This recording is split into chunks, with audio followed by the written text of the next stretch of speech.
Boa noite, bom dia, boa tarde.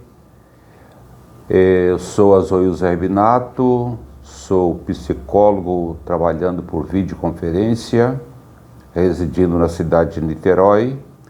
Meu telefone é 21 9995 0616 e estou passando por aqui para pensar com você sobre cárceres da religiosidade.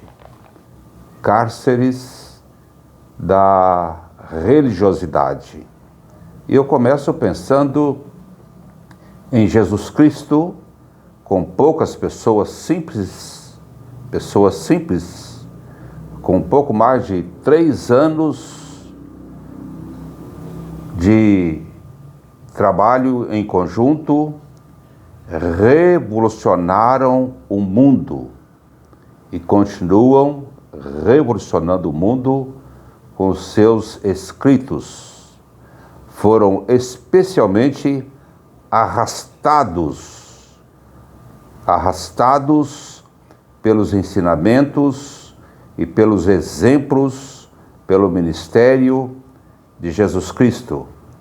Não tinham diplomas, não interferiram diretamente na política da época, não negociaram com os gestores públicos e nem lhes pediam favores. Não tinham títulos, não tinham dinheiro, não tinham defensores, eles não tinham nada. A simplicidade e a experiência autêntica daquelas pessoas com Cristo ressuscitado acarretou-lhes, sim, ameaças, julgamentos, prisões e mortes. Mas eles tinham uma experiência genuína, profunda, com o mestre dos mestres. Eram pescadores palestinos que influenciaram e continuam influenciando os destinos do mundo. Pouco mais de 36 meses de um curso intensivo com Jesus foi o suficiente para mudarem a história mundial. Tendo em vista essa ligeira explanação, entendo que uma pessoa que está seguindo um líder há mais de 3 anos é uma pessoa que foi sequestrada pelo sistema religioso. É uma pessoa, em alguns casos, presidiária das asneirices de um líder manipulador. O sistema religioso está cheio de sequestradores espirituais. Notem que Jesus Cristo não foi manipulador, não foi narcisista, não foi egoísta. Jesus Cristo foi alguém autêntico, uma pessoa autêntica e uma pessoa que influenciou as demais pessoas pela sua generosidade, pela sua bondade, pelo seu serviço, pela sua palavra ou palavras libertadoras. Os quadrados e retângulos, como espaços da religiosidade, podem ser lugares de ameaças, de fabricação de culpas e de terrorismo espiritual, transformando os ouvintes em indivíduos profundamente dependentes dos serviços religiosos e dos seus líderes, muitos deles individualistas, egoístas e avarentos. e, por conseguinte, esses recintos infantilizam os indivíduos e, nesse caso, cumpre-se a visão freudiana de que a religião infantiliza as pessoas. Nesse caso específico, nós concordamos com Freud. Há muitas pessoas infantilizadas. E acredito que o apóstolo Paulo estava trabalhando nessa mesma direção, quando em 1 Coríntios 3:1 ele diz: "E eu, irmãos, não vos pude falar como a espirituais, mas como carnais, como a criancinhas em Cristo."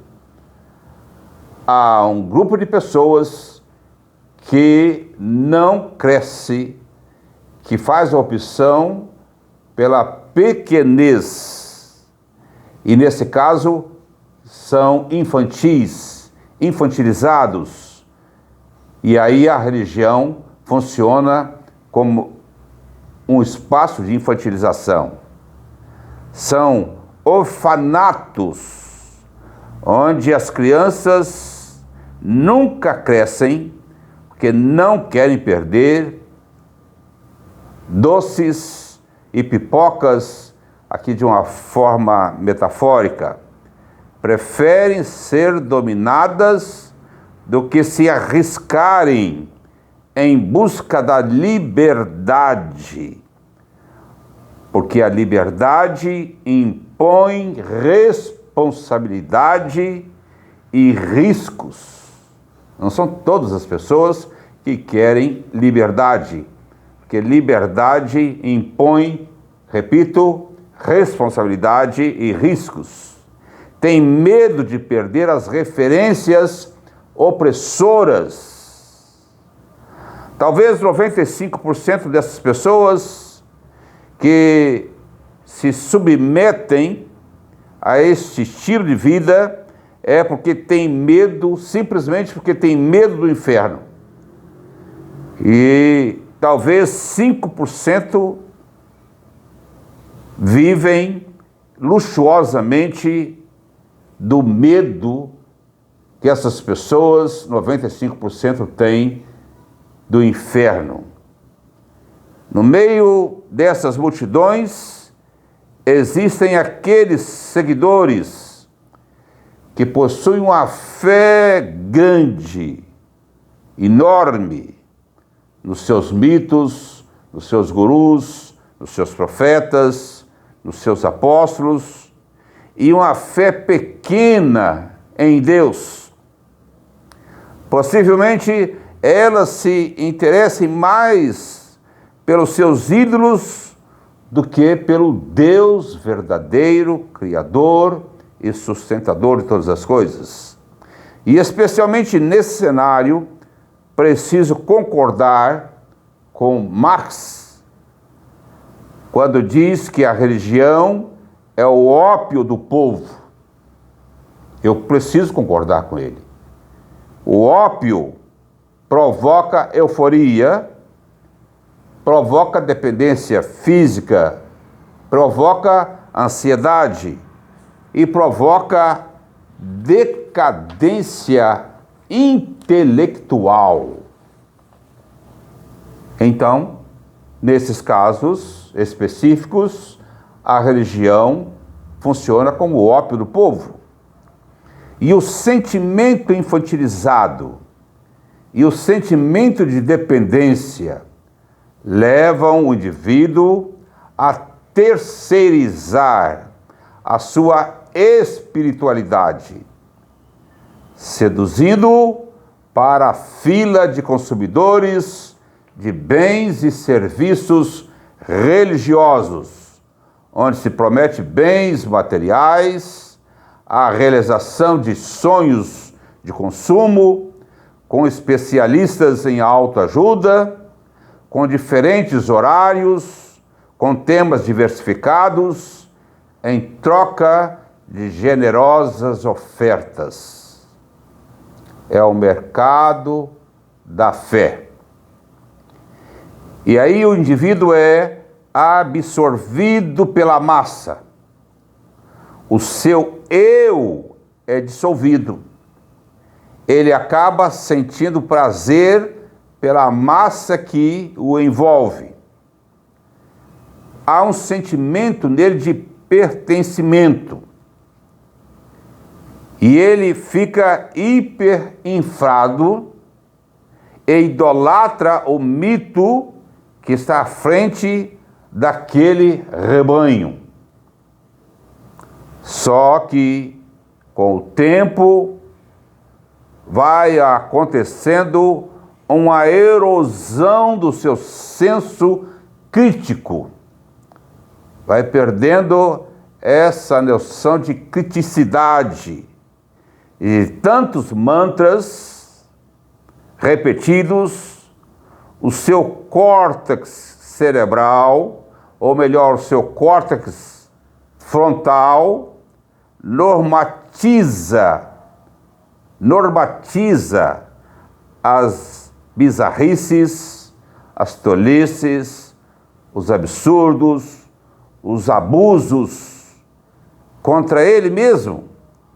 É uma espécie de oxidação do córtex pré-frontal. E agora nós estamos falando de fanatização. As crenças dos fanáticos estão enraizadas numa profunda necessidade de acreditar. Acreditar mesmo sem evidências. Naqueles que nomearam como seus representantes, como representantes de Deus.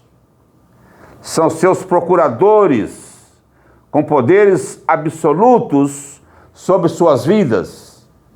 Isso se chama fanatismo. E essas pessoas condenam as ideias diferentes, rejeitam as pessoas que têm ideias divergentes, porque elas acreditam somente nos seus mitos, mitos que elas nomearam como seus procuradores espirituais. Nesses ambientes espiritualmente insalubres, há muitas pessoas agonizando, porque se tornaram presidiárias de lideranças más, ou de lideranças ignorantes, ou os dois tipos de ignorância ao mesmo tempo. Não experimentaram a vida abundante em Cristo Jesus. Não experimentaram o prazer de viver e servir as pessoas. Estão confusas e perdidas. Mas Jesus Cristo veio para nos oferecer vida e vida em abundância. Ele também disse: vinde a mim, todos vós que estáis cansados e oprimidos e sobrecarregados, e eu vos aliviarei. Que Deus te ajude a se desvencilhar das cordas, das algemas, das correntes religiosas, de tudo aquilo que tem tirado o seu prazer de viver, a sua alegria pela vida. Muita saúde e muita paz em Cristo. Muito obrigado.